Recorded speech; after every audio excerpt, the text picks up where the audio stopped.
13h47 da manhã. Meus olhos se abriram antes mesmo do despertador invisível que meu corpo tinha aprendido a reconhecer. O apartamento estava mergulhado naquela escuridão densa de madrugada, apenas o brilho fraco do poste da rua infiltrando-se pelas cortinas mal fechadas. Meu coração já acelerava antes mesmo de eu entender por quê. Era o medo. Aquele medo que tinha se tornado meu companheiro mais fiel nas últimas semanas, mais presente que qualquer outra pessoa na minha vida. Virei a cabeça devagar no travesseiro, o tecido úmido de suor grudando na minha bochecha. Ele estava lá, ao meu lado, a respiração pesada cortando o silêncio como uma serra elétrica distante. Dormir ao lado dele tinha se tornado como dormir à beira de um precipício. Qualquer movimento errado, qualquer suspiro alto demais, qualquer mudança no ritmo da minha respiração podia desencadear o inferno. Mas não era sempre assim.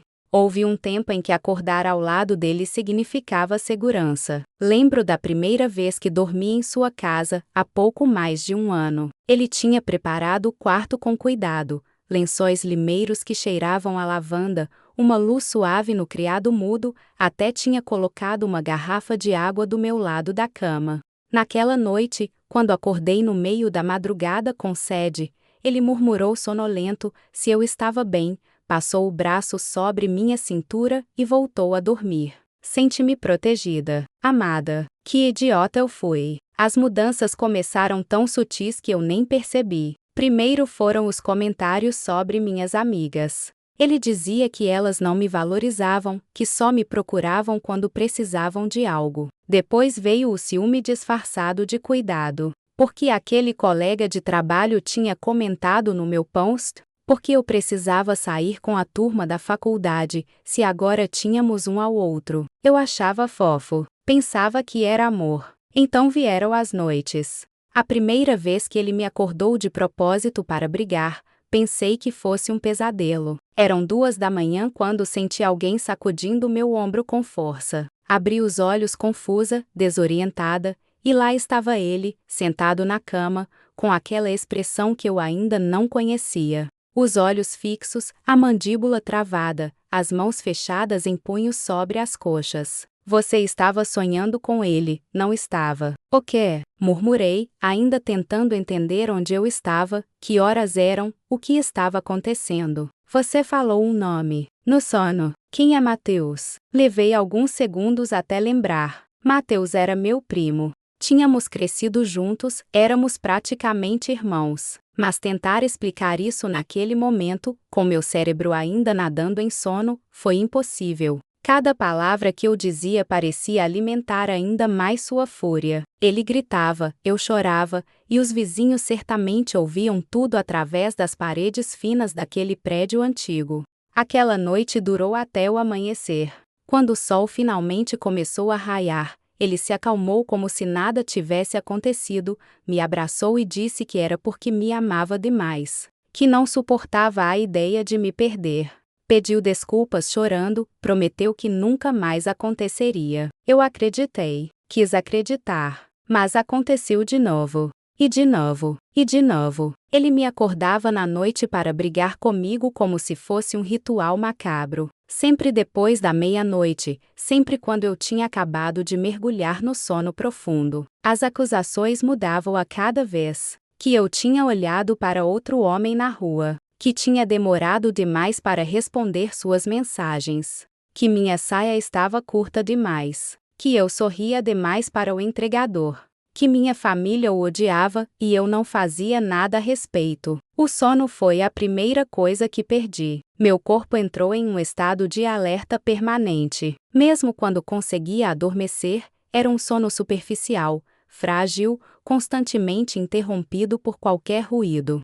Comecei a ter pesadelos onde ele aparecia com aquele olhar vazio, sacudindo meu ombro, dizendo coisas horríveis. Acordava encharcada de suor, o coração disparado, sem saber se tinha sido real ou não. Depois perdi o apetite. A comida não tinha mais gosto. Meu estômago vivia embrulhado, em um estado constante de náusea. Emagreci 7 quilos em 2 semanas. Minhas roupas começaram a ficar largas, mas ele não notou. Ou não quis notar. Perdi meu emprego. Depois de chegar atrasada pela 10ª vez, de cochilar durante uma reunião importante, de entregar um relatório cheio de erros que eu jamais cometeria em condições normais, minha chefe me chamou em sua sala. Ela foi gentil, disse que entendia que eu estava passando por um momento difícil, mas que precisava me dispensar. Tentei argumentar, implorar por mais uma chance, mas as palavras saíram embaralhadas da minha boca. Eu mal conseguia formar frases coerentes. Quando contei para ele, esperava algum tipo de conforto. Em vez disso, ele me olhou com desprezo e disse que eu era uma incompetente. Que agora ele teria que me sustentar como se eu fosse uma criança. Que nenhum outro homem jamais me quereria assim, fracassada e patética. Naquela noite, ele dormiu tranquilo. Eu fiquei acordada até o amanhecer, encarando o teto, sentindo minha sanidade escorregar pelos dedos como areia. Perdi minhas amigas. Deixei de responder mensagens, de atender ligações, de comparecer aos encontros. Ele sempre tinha uma desculpa pronta para eu não sair. Tínhamos planos, ele não estava se sentindo bem, seria desrespeitoso com nosso relacionamento. E quando eu insistia, vinha a punição noturna. Uma briga que se estendia madrugada adentro, me destruindo pedaço por pedaço. Camila, minha melhor amiga desde a escola, tentou. Ela apareceu no apartamento sem avisar, em um sábado de tarde. Ele atendeu a porta com um sorriso encantador, me chamou, ficou o tempo todo na sala conosco. Falou sobre trabalho, sobre como estava cuidando tão bem de mim agora que eu estava desempregada, sobre nossos planos de futuro. Camila me olhou com uma expressão que não consegui decifrar. Preocupação? Pena? Medo? Quando ela saiu, ele trancou a porta e se virou para mim com aquele sorriso que tinha aprendido a temer. Disse que ela era uma cobra, que tinha vindo para nos separar, que nunca mais queria vê-la perto de mim. Naquela noite, ele esperou até eu adormecer e me acordou às 13h15, gritando que eu tinha passado a tarde toda flertando com ele na frente da minha amiga para deixá-la com ciúme. Não fez sentido. Nada do que ele dizia fazia sentido há muito tempo, mas eu não tinha mais energia para argumentar. Só chorava e pedia desculpas, esperando que ele cansasse e me deixasse dormir. Agora, deitada nesta cama que tinha se transformado em um campo de batalha, olho para o relógio digital no criado mudo. 13h52. Mais uma noite sobrevivida, mais uma madrugada roubada. Quantas mais eu conseguiria suportar antes de desaparecer completamente? Minha mão treme quando a levo até o rosto para secar uma lágrima silenciosa. Não posso fazer barulho. Não posso acordá-lo, porque se ele acordar agora, tudo começa de novo. Fecho os olhos tentando voltar a dormir, mas é inútil. Meu corpo está em estado de alerta máximo. Cada músculo tenso, cada nervo em chamas. O cansaço é tão profundo que dói fisicamente, como se meus ossos fossem feitos de chumbo. Mas o medo é mais forte. Sempre há. Tento me lembrar de quando foi a última vez que dormi uma noite inteira. 2 semanas? 3. O tempo perdeu significado. Os dias se misturam em uma névoa cinzenta de exaustão. Acordo, existo, sobrevivo, volto para a cama com pavor. E então o ciclo recomeça. Ele desenvolveu um padrão. Percebi isso há algumas noites, quando minha mente ainda estava clara o suficiente para processar informações. Ele me deixa dormir por cerca de 2 horas. Tempo suficiente para eu mergulhar no sono REM, aquele estágio profundo onde o corpo finalmente relaxa e a mente processa as emoções do dia. É exatamente nesse momento que ele ataca. É proposital. Sei que há. A privação de sono é uma técnica de tortura reconhecida internacionalmente. Li sobre isso uma vez, em um artigo sobre prisioneiros de guerra. Depois de alguns dias sem dormir adequadamente, a pessoa começa a ter alucinações, perde a capacidade de raciocinar, fica completamente vulnerável. É exatamente o que ele quer. Me quer quebrada, dependente, incapaz de fugir. E está funcionando. Ontem, ou foi anteontem, não tenho certeza, olhei no espelho e não me reconheci. Os olhos fundos, rodeados por olheiras roxas que pareciam hematomas. A pele pálida, quase translúcida. Os lábios rachados de tanto morder quando tentava não gritar durante as brigas. Meu cabelo, que antes era meu orgulho, estava opaco e sem vida, caindo em mechas pelo ralo do chuveiro. Mas o pior não era a aparência física, era o olhar. Tinha algo morto naqueles olhos que me encaravam do espelho. A luz tinha se apagado. A menina que sonhava em ser arquiteta, que adorava dançar na chuva, que ria alto demais nos cinemas, que acreditava em finais felizes, tinha desaparecido. No lugar dela havia apenas uma casca vazia, uma sobrevivente cambaleando de um dia para o outro. Ele me acordava na noite para brigar comigo, e cada vez era pior que a anterior. As acusações ficaram mais absurdas, mais cruéis. Semana passada, ele me sacudiu às 4 da manhã gritando que eu estava tendo um caso com o porteiro do prédio. O porteiro tem 63 anos e sempre foi extremamente educado comigo. Mas na cabeça dele, cada sorriso educado era um flerte, cada bom dia era um convite sexual. Tentei argumentar. Erro fatal. Cada palavra que saiu da minha boca foi distorcida e usada contra mim. Eu estava me defendendo porque era culpada. Estava nervosa porque tinha algo a esconder. Estava chorando para manipulá-lo. Não havia saída. Todas as portas levavam ao mesmo lugar. Mais gritos, mais acusações, mais destruição. Aquela noite durou até às 7 da manhã. Quando ele finalmente cansou, simplesmente se virou e dormiu. Assim. Como se tivesse acabado de assistir a um filme qualquer. Eu fiquei ali, tremendo, os olhos ardendo de tanto chorar, a garganta em carne viva de tanto tentar me defender.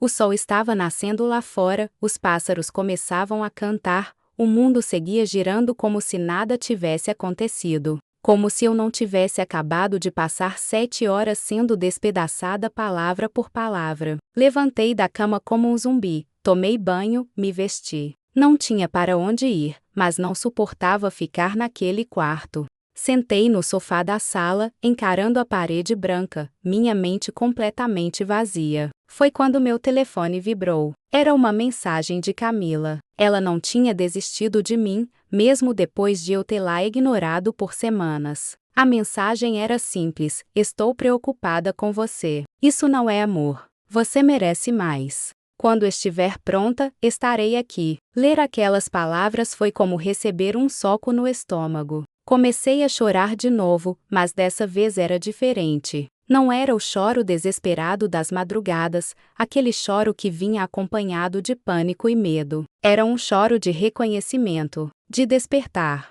Como se uma parte de mim que estava adormecida tivesse finalmente aberto os olhos. Isso não é amor. Repeti a frase mentalmente várias vezes, saboreando cada palavra. Amor não dói assim. Amor não destrói. Amor não te acorda no meio da noite para te fazer sentir pequena, insignificante, louca. Amor não te isola do mundo. Amor não te faz ter medo de dormir. Mas mesmo sabendo disso, mesmo sentindo aquela fagulha de consciência se acender dentro do meu peito, eu não conseguia me mexer. O medo me paralisava. Para onde eu iria? Não tinha emprego, não tinha dinheiro próprio, tinha me afastado de todos que me amavam. Ele tinha razão sobre uma coisa: eu estava completamente dependente dele. E ele sabia disso. É claro que sabia. 2 noites depois, ele me acordou de novo. Dessa vez eram 2h23 da manhã. Mal tinha fechado os olhos quando senti sua mão apertando meu braço com força. Abri os olhos já preparada para o pior, mas o que vi me apavorou mais que qualquer grito. Ele estava chorando. Lágrimas escorriam pelo seu rosto, enquanto ele me olhava com uma expressão que mesclava desespero e fúria. Disse que sabia que eu estava planejando deixá-lo, que tinha visto como eu olhava para o telefone, que conhecia aquele olhar de quem estava tramando algo. Disse que se eu o abandonasse, ele não saberia viver sem mim. Que faria algo terrível consigo mesmo, que sua morte seria minha culpa. O sangue congelou nas minhas veias. Era manipulação, eu sabia que era. Mas e se não fosse? E se ele realmente fizesse algo? Eu conseguiria viver com isso na consciência? Mesmo ele sendo meu algoz, mesmo ele tendo me destruído pedaço por pedaço, eu conseguiria carregar o peso de uma tragédia. Eu te amo tanto que está me matando, ele sussurrou, a voz embargada. Por que você não entende isso? Por que você me faz sofrer tanto? E ali estava de novo. A inversão. De alguma forma, eu era a vilã. Eu era quem estava causando dor. Eu era o problema. Aquela noite foi diferente das outras. Não houve gritos. Ele chorou no meu ombro por horas, me fazendo prometer que nunca o deixaria, que sempre ficaríamos juntos, que nosso amor era maior que qualquer dificuldade. Eu prometi. O que mais eu poderia fazer?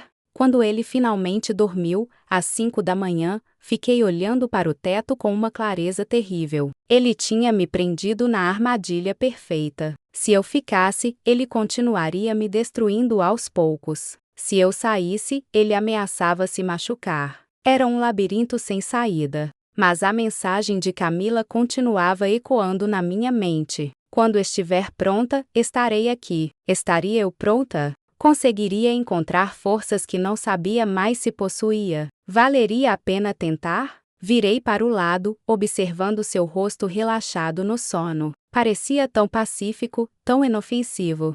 Qualquer pessoa que o visse assim pensaria que era um homem comum, talvez até bonito, certamente incapaz de causar o tipo de dor que causava. Os monstros não usam máscaras assustadoras. Eles se parecem com pessoas normais. Às vezes até te fazem acreditar que são príncipes encantados.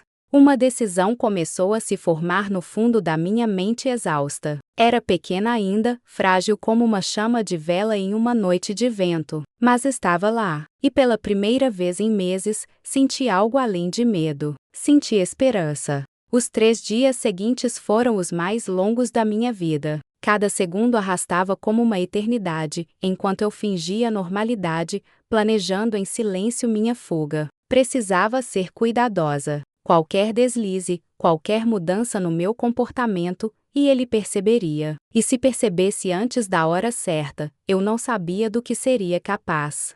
Continuei sendo a namorada submissa e quebrada que ele tinha moldado. Concordava com tudo, pedia desculpas por coisas que não tinha feito, aceitava as brigas noturnas sem resistência. Mas por dentro, algo tinha mudado. Aquela fagulha de esperança estava crescendo, alimentada pela raiva que eu tinha reprimido por tanto tempo. Respondi à mensagem de Camila. Foi breve, apenas 3 palavras: preciso de ajuda. Ela ligou em 2 minutos. Tive que recusar a chamada porque ele estava no banheiro e podia sair a qualquer momento. Mandei outra mensagem rápida: não posso falar agora. Confie em mim. Ela confiou. Camila sempre foi mais corajosa do que eu. Naquela mesma tarde, enquanto ele tinha saído para comprar algo no mercado, ela apareceu na porta do apartamento. Tinha exatamente 15 minutos antes dele voltar. Foi tempo suficiente para traçarmos um plano básico. Na quinta-feira ele tem aquele curso noturno, não tem?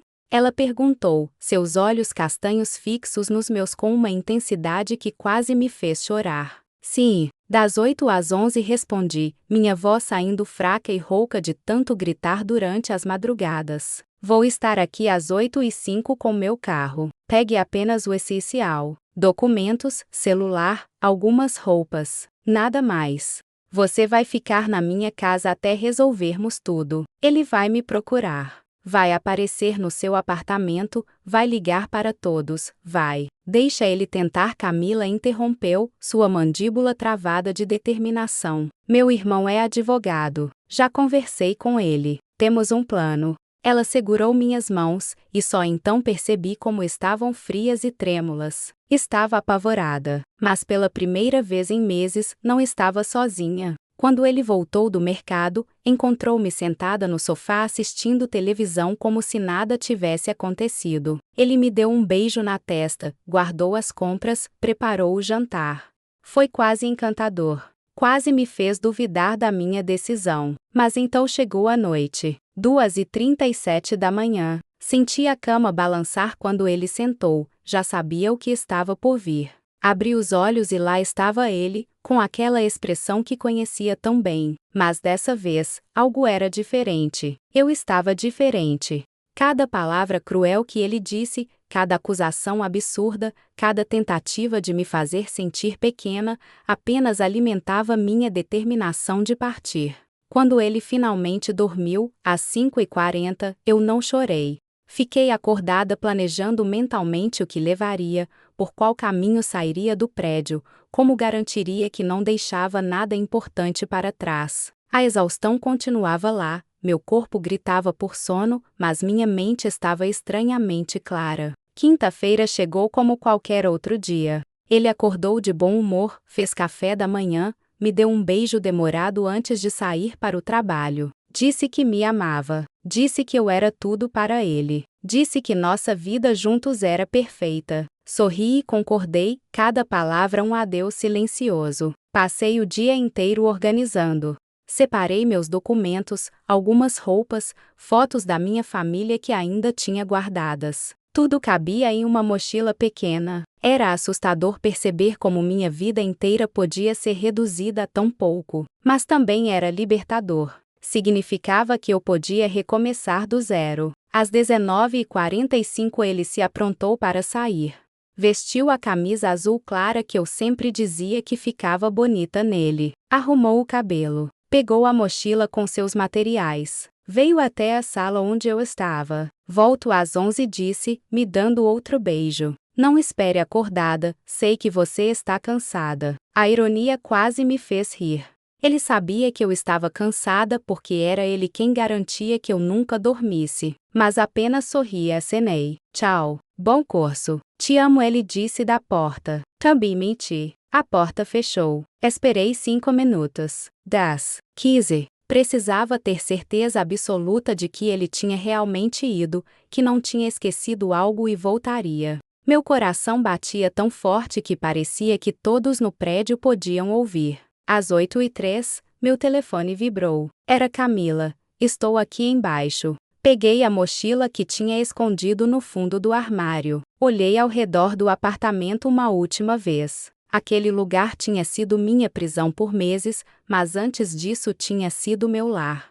Tinha sido onde eu tinha sonhado com um futuro, onde tinha acreditado em amor, onde tinha sido feliz antes de tudo desmoronar. Não senti pena de partir. Senti alívio. Cada passo até a porta foi uma libertação. Tranquei a fechadura, o clique metálico soando como uma sentença final. Desci as escadas em vez de usar o elevador, com medo irracional de ficar presa nele e ele aparecer do nada. Meus pés mal tocavam os degraus, como se estivesse flutuando.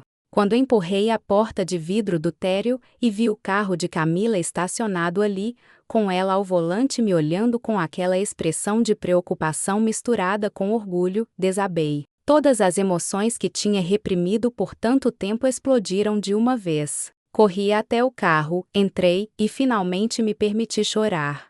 Mas não era o choro de desespero das madrugadas. Era o choro de quem tinha acabado de sobreviver a uma guerra. Camila não disse nada. Apenas dirigiu, uma mão no volante e a outra segurando a minha. Olhei pela janela enquanto nos afastávamos do prédio, da vizinhança, daquela vida que quase me destruiu. A cidade à noite parecia diferente. As luzes estavam mais brilhantes. O ar que entrava pela janela entreaberta estava mais fresco. Eu estava respirando de verdade pela primeira vez em meses. Nos dias seguintes, Camila e o irmão dela me ajudaram com tudo. Registramos um boletim de ocorrência. Mudei meu número de telefone. Bloqueei ele em todas as redes sociais.